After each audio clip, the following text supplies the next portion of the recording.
స్త్రీ యొక్క గొప్పతనం ఎలాంటిదంటే అది రాత్రి ఒక మాట చెప్పాలని ఆశపడుతున్నాను. ఒక అమ్మాయి ఇద్దరు ప్రేమించుకున్నారట.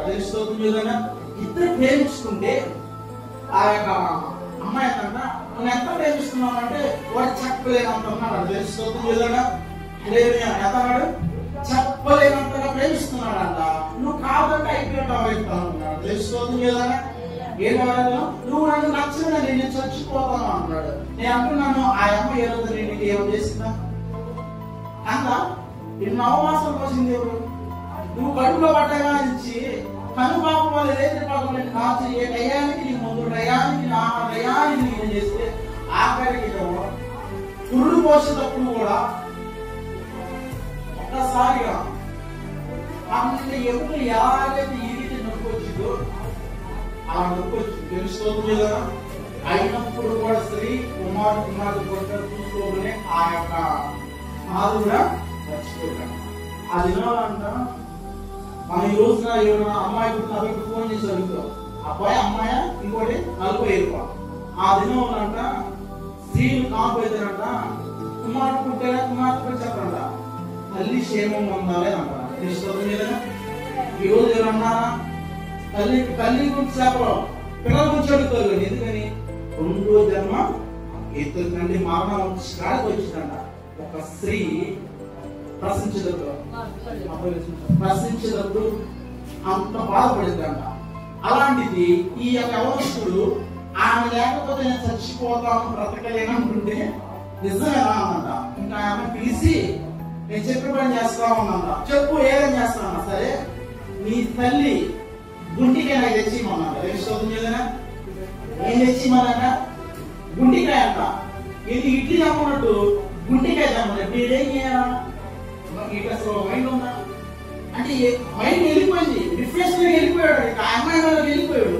ఇదేం చేస్తాడంటే తల్లి గుంటికాయ తెచ్చిచ్చాడు. తెలుస్తుందా? అర్థమవుతుందా? తెచ్చిచ్చాడు. తెలుస్తుందా? బుద్ధి లేదు. అసలు ఈ మైండ్ ఉందా లేదా? 9 మాసాల కంటి కానీ పాపాన్ని పెంచింది. సమయం ఆహారం పెట్టి సమయానికి పోగొట్టి అన్ని చేస్తే ఇంత ప్రయోజనంగా చేస్తే దేవుడు తల్లికి ఇచ్చింది ఏం ఇచ్చాడట చెప్పాలి. ఏం ఇచ్చాడు? ఏమి గుండెకాయ తీసి ఇచ్చాడు. తెలుసుకోవద్దు ఏదైనా అదేనా అప్పుడు ఆ గుండె మాట్లాడుతుందంట.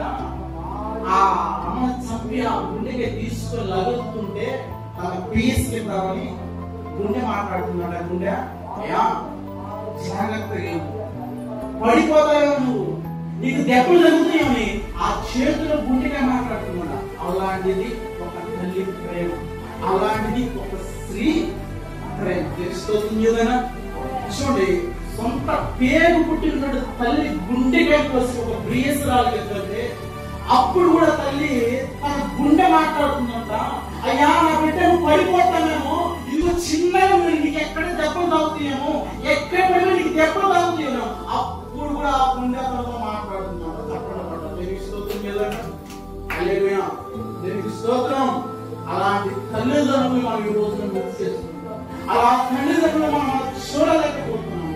అలాంటి తల్లి బ్రతికున్నప్పుడే మనం జ్ఞానం చూసుకోలేకపోతున్నాం. చచ్చిపోయిన తర్వాత చూస్తాం. 2 దొంగలు వరకు 3 దొంగలు వేస్తాం. ఎందుకు? బ్రతికున్నప్పుడు వాళ్ళకి కావాల్సింది ప్రేమతో మాట్లాడితే బాగుంది కదా. చచ్చిపోయిన సమాధి కాడికి వెళ్ళి అంగులు గుంగులు చేస్తూ ఉంటాం. అంటే నేను వెళ్ళదని నేను కాదట్లా, మేము నివసించాలని బాధపడినా బ్రతుకున్నప్పుడే చూసుకుంటే ఆయన చచ్చిపోతుంది కదా. చచ్చిపోయిన తర్వాత సమాధికి దగ్గర సమాధి ఉన్నాయి, రంగులు వేసుకుంటాము, పూలు మారేస్తాము. ఎందుకు బ్రతుకున్నప్పుడు బాగా చూసుకుంటే నా కొడుకు బాగా చూసుకున్నాడు కదా, నా కుమార్ బాగా చూసుకుని చచ్చిపోతాను కాదన్నాడు. కానీ వాళ్ళు మరణించిన తర్వాత మనం ఎందుకు చేసుకోవాలి? అలాంటి సిక్కులు లేకపోతే మోసం వెళ్ళబడి కాదు. చూడు ఎంతో భయంతో తన యొక్క తండ్రి యొక్క పెంపకం అలాంటి. ఈ రోజు మనము కూడా మన బిడ్డ ఎలా ఉన్నారు, ఏం చేస్తున్నారు, ఎవరితో మాట్లాడుతున్నారు, ఎలా తిరుగుతున్నారు, టైం ఎంతో లేతున్నారని మనం ఆ పొజిషన్ అడిగితే ఇదిగో సిక్కులు ఎక్కినట్టు మనం చరిత్రకి ఎక్కాము.